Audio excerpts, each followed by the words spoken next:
And so eating less goes against the major imperative of companies that are producing and marketing food. And this was shown beautifully by an executive of Coca-Cola who a few years ago gave an interview to Advertising Age in which she explained that obesity had become the Achilles heel of the food industry.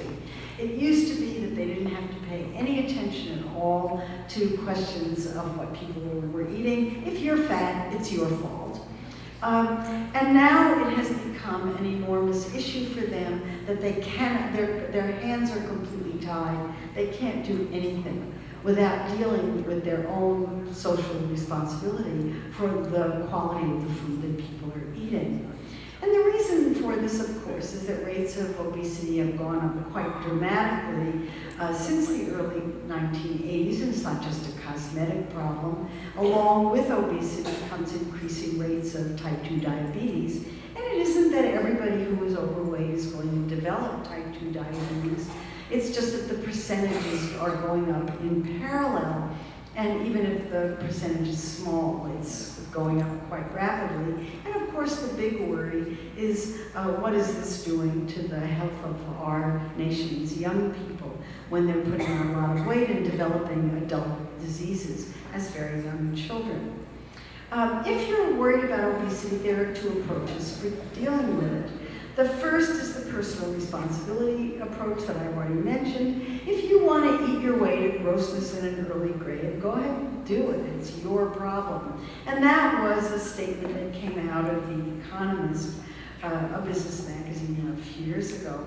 And if you're a public health person like I am, and you subscribe to the personal responsibility approach, then your job as a public health professional, as a dietetic professional, as any kind of health professional, is to teach individuals to eat better.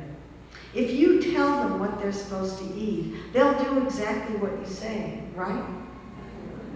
Right. And the reason that they won't do exactly what you say is not that they're weak-willed or weak-minded. It has to do with the fact that we live in a gorge-yourself environment. An environment in which there is more food, more choices, and more eating. And here, if you're a public health professional worrying about what you're going to do about rising rates of obesity, you have to change society. And changing society is much, much harder to contemplate than is changing the nutritional practices of one individual, even if that doesn't work very well. Well, as someone who practices sociology without a license, if you're going to change society, the question is, what is it about society that has to change? And here, in order to answer that question, we have to go back to the dawn of the rise in rates of obesity, which can be dated quite precisely to the early 1980s. Prior to the early 1980s, rates of obesity in the United States had been constant for decades. Starting in the early 1980s, they started to go up, and then by the mid to late 1990s, they had gone up quite dramatically. So the obvious question is, what happened in the early 1980s that made people either start to eat more or to move less? And this computer is beeping at me. Is it plugged in?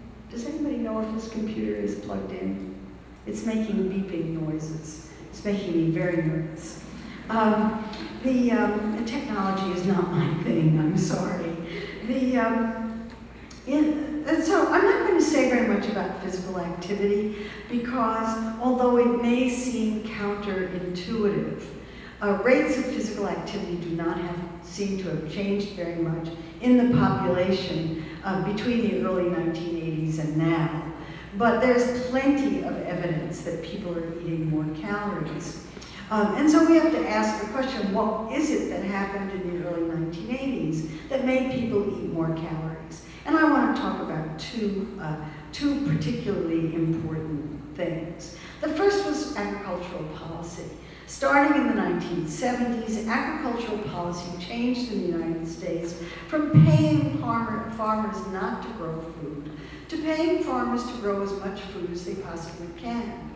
And the result of that was mountains of corn and a sea of farm subsidies, which no administration has ever been able to get rid of. And the result of that also was an enormous increase in the number of calories available in the food supply. This slide shows, that pinkish orangish band across the middle shows the number of calories available in the US food supply per capita from 1910 to the year 2000. And it roughly averaged 3,200 calories a day, plus or minus a couple of hundred. Now that's not what people were actually eating, fortunately. That's what was available in the food supply produced in this country, plus imports, less exports. Those of you who know about these things know that the average number of calories needed by everybody in the population, man, woman, and child on average, is about 2,000. So there was a big surplus of food all along. But starting in the early 1980s, the number of calories in the food supply started to rise quite dramatically, and it is now 4,000 calories a day available for every man, woman, and child in the country, roughly twice average need, and even if a great deal of that is wasted, as the Department of Agriculture says, it's still a big surplus.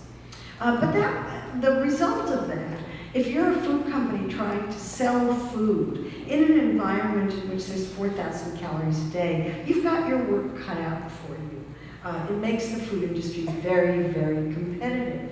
But that's not all. The second thing that happened in the early 1980s that changed this whole business had to do with what happened on Wall Street.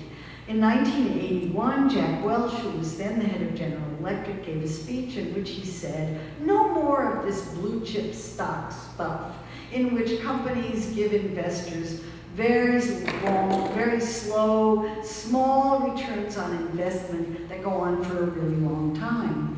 We want more return on investment right now. We want higher returns on investment. This was the advent of the shareholder value movement. And the result of that was that Wall Street began to rate companies, all companies, not only on their ability to produce a profit, but also on their ability to grow their profit every 90 days and report growth to Wall Street every 90 days. This was hard for all companies, and you see the results of that on Wall Street now. But for food companies, it was particularly difficult because they were already trying to sell food in an environment in which there was twice as much food available as anybody needed. And the result of that was that food companies had to find new ways to sell food. And I'm going to show you what some of them are. Because there was so much surplus food available, it was very cheap. And it became possible to produce food outside the home at a much lower cost.